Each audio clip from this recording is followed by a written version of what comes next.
Hello, YouTube, and welcome to The Real Siberius. On this episode, I wanted to talk about overcoming adversity. This video may not specifically involve basketball, but it's absolutely related. It happens a lot in the modern era where I think people take shortcuts to try and achieve greatness, and they're unwilling to overcome the adversity of maybe not having the ideal roster, maybe not being on the ideal team in the ideal conference in order for them to win. And so they take cheap shortcuts. And before I talk about people overcoming adversity, I think I need to prove that I myself have overcome adversity. And in 2023, on the first day of my vacation in 4 years, I fell down the stairs in our home. I suffered 3 traumatic brain injuries. I had a craniectomy and had a third of my skull removed for 4 months. And that's what I looked like. It was painful to experience, but also it's pretty painful to look at. Not just from my perspective, but I think it made a lot of people uncomfortable when I looked like that. I had to wear a helmet for 4 months because you could literally touch my brain underneath the skin on that side of my head, which I'm not going to lie, I did a lot. I didn't necessarily poke it. I didn't want to cause any damage, but it was kind of hard not to mess with it. In December of that year, I had my cranioplasty and my skull was put back in. I had 157 sutures in my head, and these are the scars that remain and will remain until I die. Now, I didn't bring any of this up for sympathy or empathy or pity. That's not what I'm looking for at all. I simply mentioned it to demonstrate I have had to overcome adversity. And that's just one of many things in my life. But going through something like this, I essentially had to learn to walk all over again. To this day, if I'm going on longer walks, I still have to use a walker. It's destroyed a fair amount of my equilibrium. And yet, however, I am extremely blessed because my brain still works pretty well. I have seen and communicated with a number of people that have had similar injuries to my own, or even lesser injuries that are far more cognitively impacted. And so, while there are absolutely times that I feel sorry for myself and feel like I've been cheated in life, the reality is this was a gift in many ways. Quite frankly, had I not smashed my head in, I don't think this YouTube channel would exist. Well, quite frankly, because I wouldn't have had the balls to do it. Having gone through what I've gone through, not a lot scares me anymore. When you can touch your brain because a part of your skull is removed, a lot of other challenges don't seem nearly as significant. Nothing can make you feel more exposed than when you're dealing with that. And there are ramifications of this accident that will impact me the rest of my life. And that's just the way that it is. I am having to learn to embrace some of those things. Within this community, there's something called your rebirth day or your second chance day. And for me, that day is July 30th, 2023. For all intents and purposes, I should have died.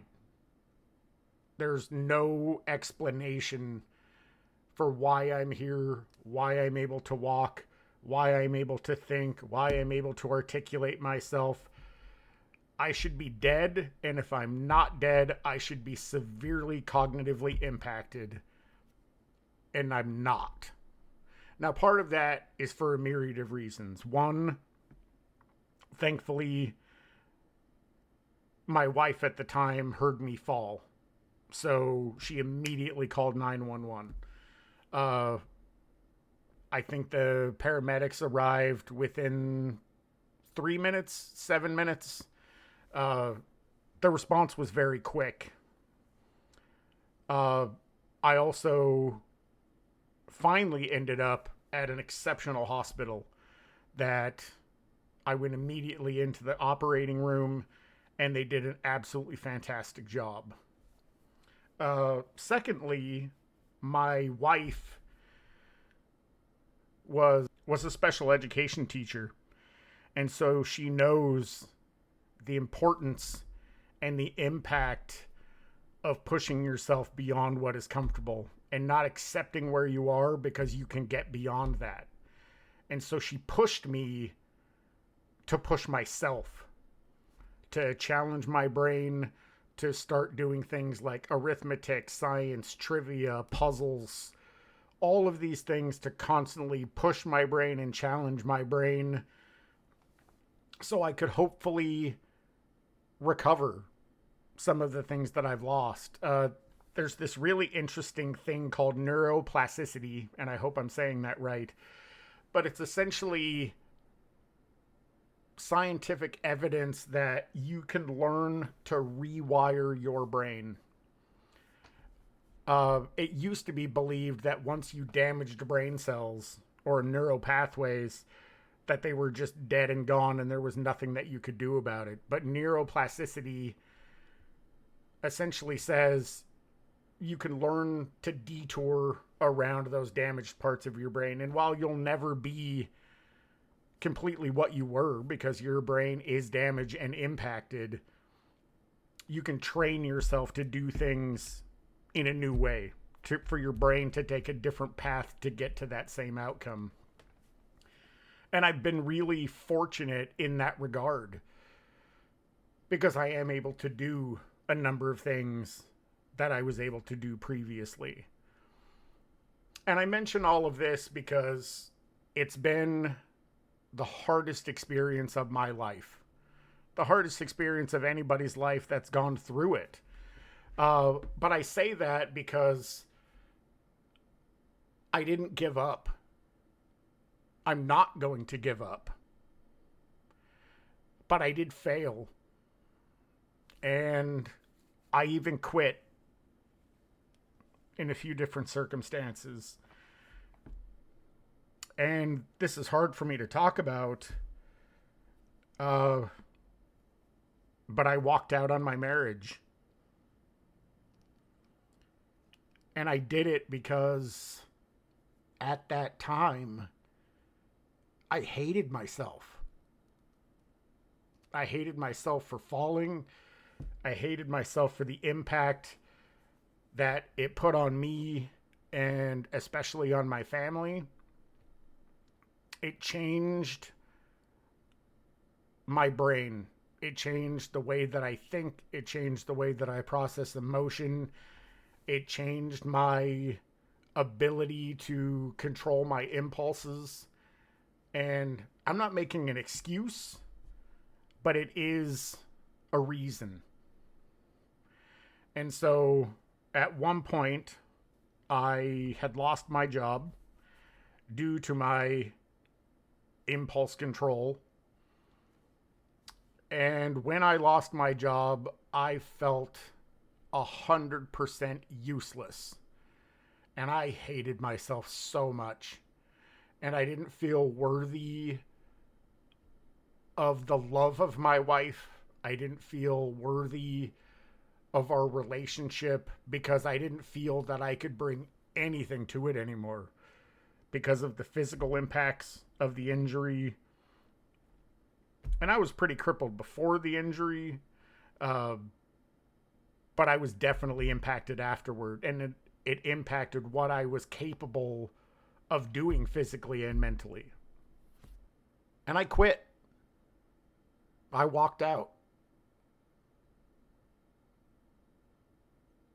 And I don't have many regrets in my life. I'm a firm believer that my decisions have led me to where I am. But that's a regret that I have. But I have to take accountability for it. I have to accept that regardless of circumstances, I made my own decisions. And I have to overcome this adversity. That's all there is to it. I made my bed, and now I have to lie in it. And hopefully, I can come out better for it. They say that adversity reveals character. And if that is true, then it showed that I was weak. I wasn't strong enough or committed enough to withstand and endure the challenges I was facing at that time. And that's a hard pill to swallow. And I don't know if I'll ever be able to make it right. Not with my wife, not with her family, and not with myself.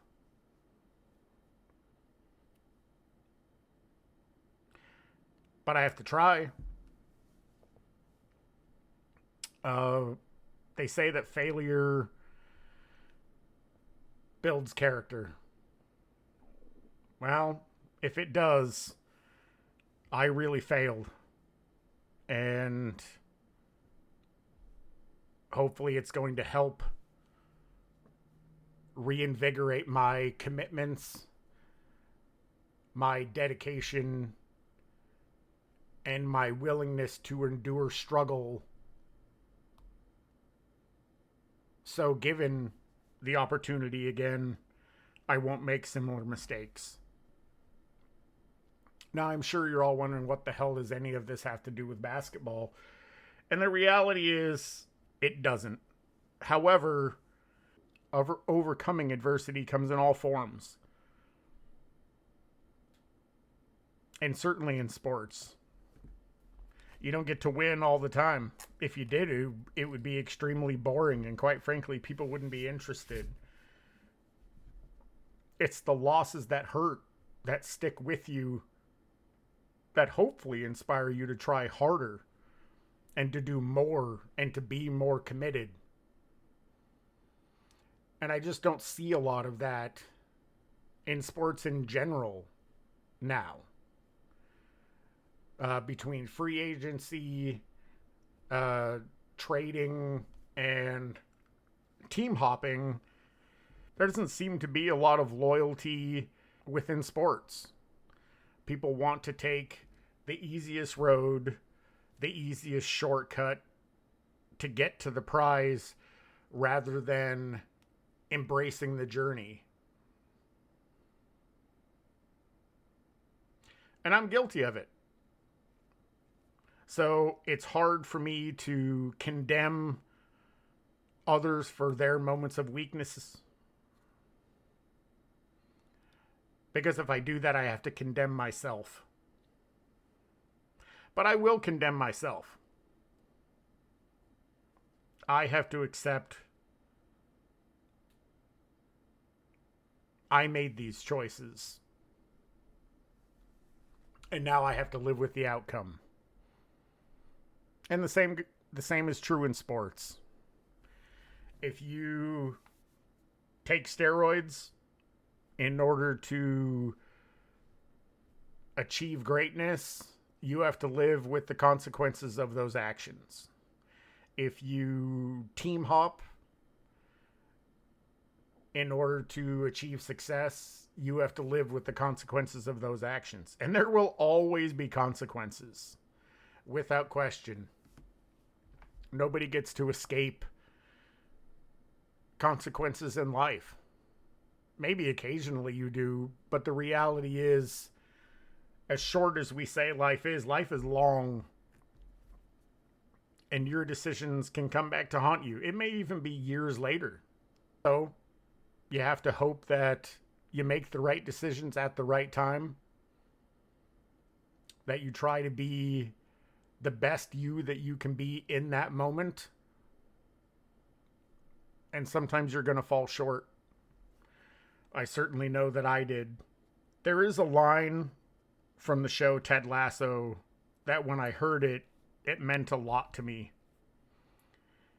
And I'm paraphrasing, but I believe the line states, I hope all of us or none of us are judged by our actions in our weakest moments. And I genuinely hope so. I hope all of us are or none of us are, because we all have weak moments. But it's what you do if you're given a second chance that dictates who you are. So I apologize. This video's kind of ran on and I was rambling on a lot about myself personally. But I hope you can understand where I'm coming from. I hope you can understand the importance of what I'm trying to say. And if you made it this far, I appreciate you making it to the end of the video for sure. As always, I want to give credit to the content creators that have inspired me to do this, because without them, this channel wouldn't be here, and I like to give credit where it's due. So Uncommon Sense, Angry Old Hoops, Self-Researched NBA Facts, 93Z, Sports and Fitness Rants, Uncut Hoops, Scap Attack, The Basketball Show, Speam Engine, In Your Face Hoops. All of you have inspired me. I think you continue to inspire people with your truth, with your takes, with your humor. And I just want to say thank you. See you in the next one.